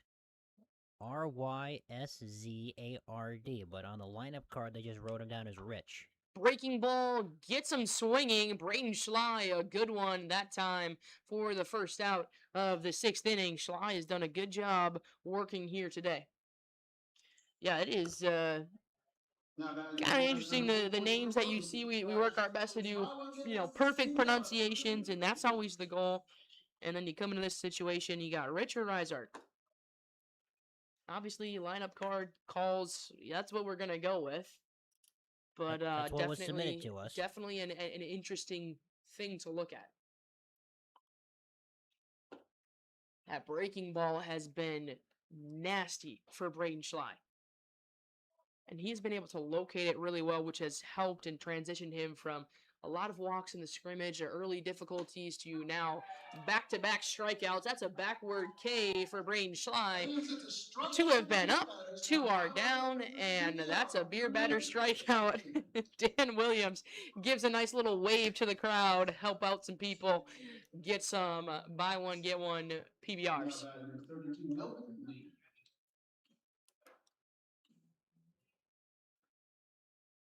What are you doing in that situation? You strike out and you're the beer batter, you know it, and everybody in this crowd cheers, and you're helping out some people. It for sure, for sure. Just be like, hey, remember, I'm the hero. Just as long as that's clear. I'm the guy. You're welcome, everybody. Schley gets another big swing and a miss, and he is just dealing right now. Yeah, he's got 4 strikeouts since he came into the game, and all of a sudden, some of the plate discipline that the Pumas were showing off early on has gone out the door these last couple of batters. Right down Broadway, it's a fastball, goes away from the breaking ball. Braden Schley, 1, 2, 3, all via the K. 1 forward, 2 backward, and Braden Schley dazzles a nice 6th inning to keep the lead. 5-2 here for the Blue Ribbons on Blue Ribbons Media Network. Sam Marchand, Tom D'Angelo. We'll be right back for the bottom.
Bryce Duzak, Boone Kirst, and Dawson Schmidt.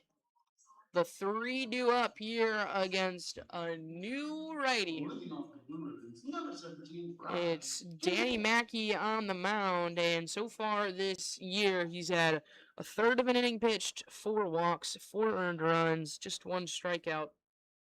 For the lone man, he's retired, needed 26 pitches to get through a third of an inning. So we'll see what happens as Bryce Duzak, one of the most disciplined batters on this Blue Ribbons roster, comes up to the plate to face him for the first time.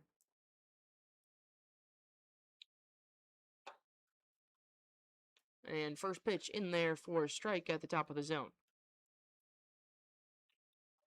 Mackey 4 walks dealt in his lone appearance. Pitching by committee here for the Pumas, and those are the only 3 guys I have registered that have appearances that are on the lineup card. So an interesting second game should unfold here for the Blue Ribbons. Couple of close takes. Duzak just waiting for his pitch to hit.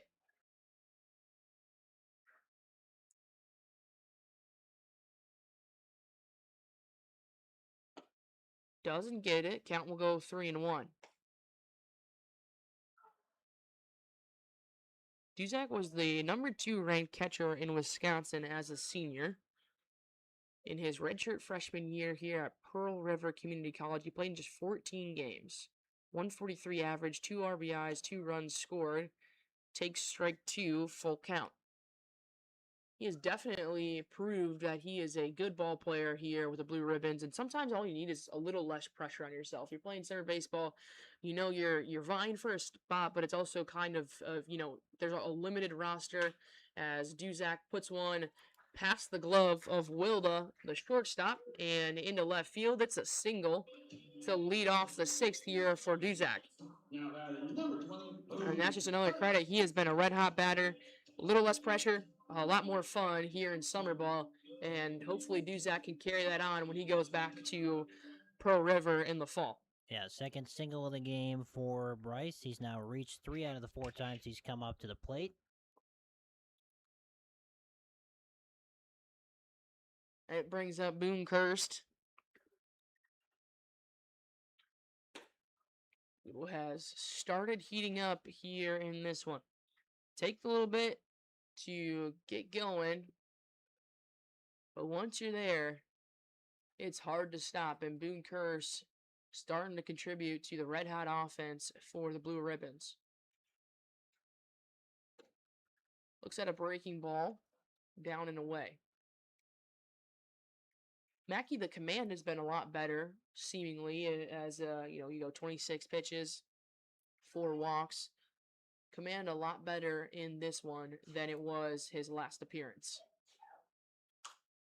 Kirst gets rid of that baseball.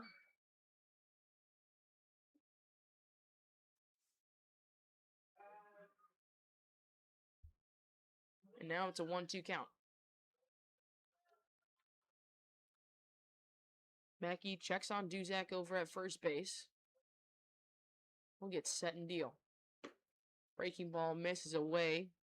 Kramer shoots over and pulls the ball to his ear, but Duzak retreats back to first base. No contest.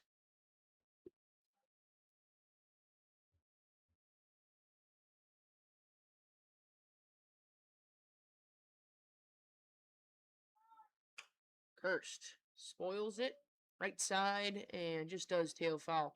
Duzak got a hard lead off of first base. We heard runner, and he's giving a chuckle to the guys over there. He's looking at someone, asking if they want him to steal. Yeah, Bryce is not necessarily one to steal. He has not stolen a base yet this year, and it would be kind of fun to see him try one. Someone's joking with him. He's going around and he's doing the chugga, kind of like a train over at first base. And I gotta relate to the speed that Bryce Duzak shows off. I love to be faster, but just as a catcher, I am not fast and very much self-aware. Moonhurst, a good ball over into right field, a good long run out there in right field though as well. Munoz takes away an extra base hit from Boonehurst and pulls away the hot streak that Boonehurst has started here in Game 1 against New Lenox.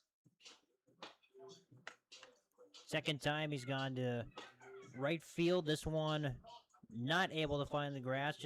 What we talked about with Boone throughout the first few games of this year has been just some tough luck. That was a great catch by Munoz out in right field, take away extra bases, and probably saves him a run.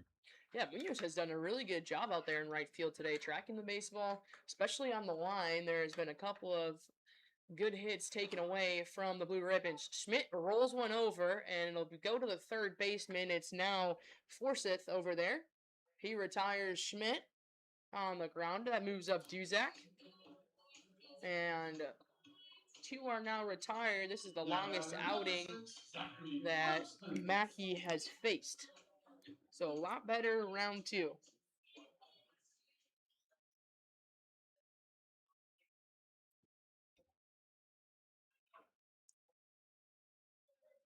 Zachary Grossman steps in. Aside from the pitching change, we haven't seen an adjustment to this lineup. Coach Alstein, pretty good at getting extra guys in and pinch hit opportunities, rotating out defensively, whatever it is. But in Game 1 here, it has been pretty straight up.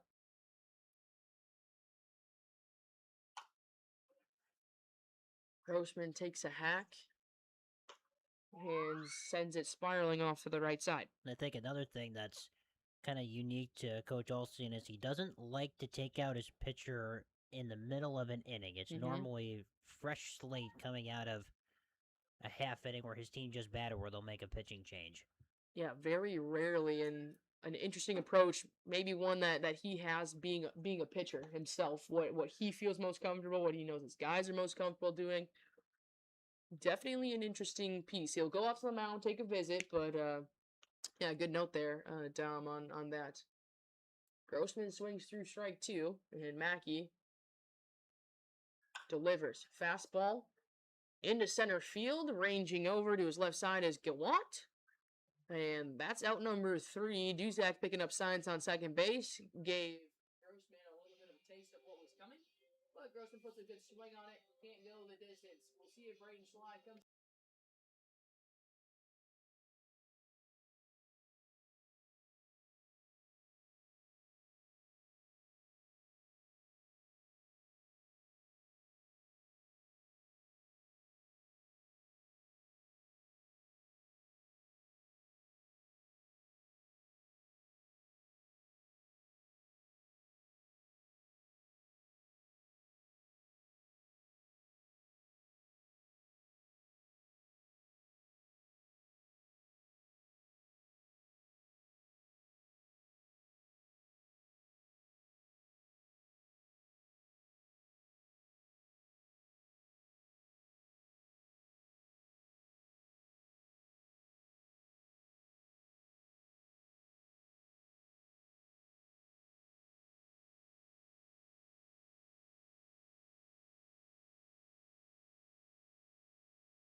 Tommy Kramer, Will Forsyth, and Braden Wilda.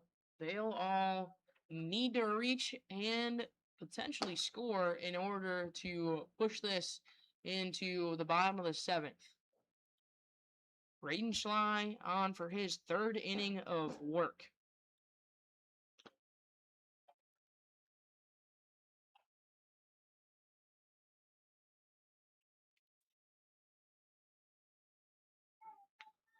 It's actually his 4th.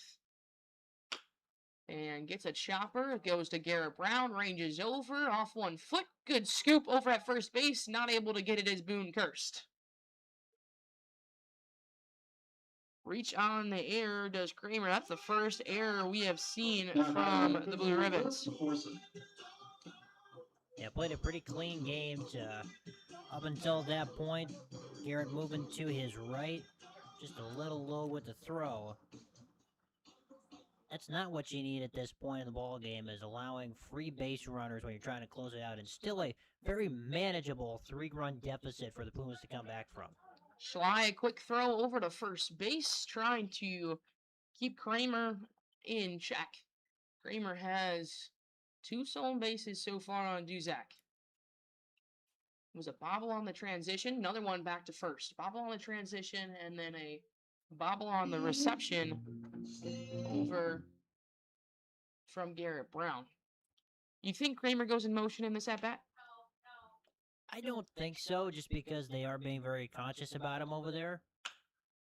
This one goes to Brown. A quick hop 4-6-3 double play. That retires 2. Brown responds well after the error and picks up Braden Schley. The second double play turned behind Braden Schley today. Okay, maybe he should have gone in motion. Takes away that double play there. Brown redeems himself there. Routine ground ball. Second great transition we've seen Brown make to Grossman, and then in time for the twin killing. Yeah, and honestly, it's a quick hit ball. Good hop, good read there from Brown, and makes a hard play look pretty easy. Breaking ball misses. Schley has gone a little bit more fastball this inning instead of the breaking ball, which he got 3 strikeouts on in the last half.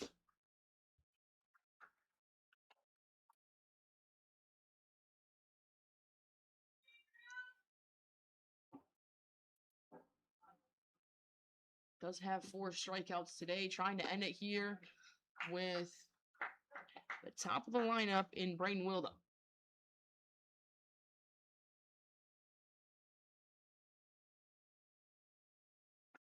Spikes one, goes past the block attempt from Bryce Duzak and all the way to the backstop.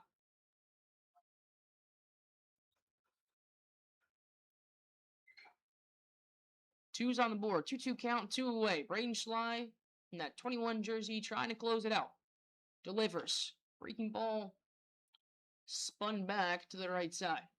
Coach Alstein playing ball boy today, going to get a couple of pass balls.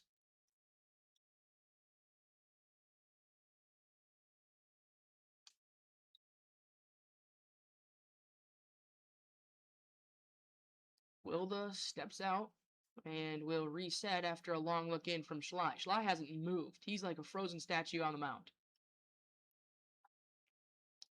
Duzak gives a sign and shakes, and then gives a second. Schley delivers. Breaking ball. Swung on. Chopped off the end of the bat. Schley delivers over to first base. That retires the Pumas. Braden Schley gets the job done on the mound. Green Bay wins 5-2 and will keep it rolling. Takes game 1 of the doubleheader for the first time this season. We'll be back to recap everything that went on here in game 1 through 7, and then also bring you to game 2. Sam Marchand, Dom D'Angelo, we're here.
Marchand, Dom D'Angelo back here on the Blue Ribbons Media Network, just capping off a 5-2 win for Green Bay in Game 1 in 7 innings over the New Lenox Pumas.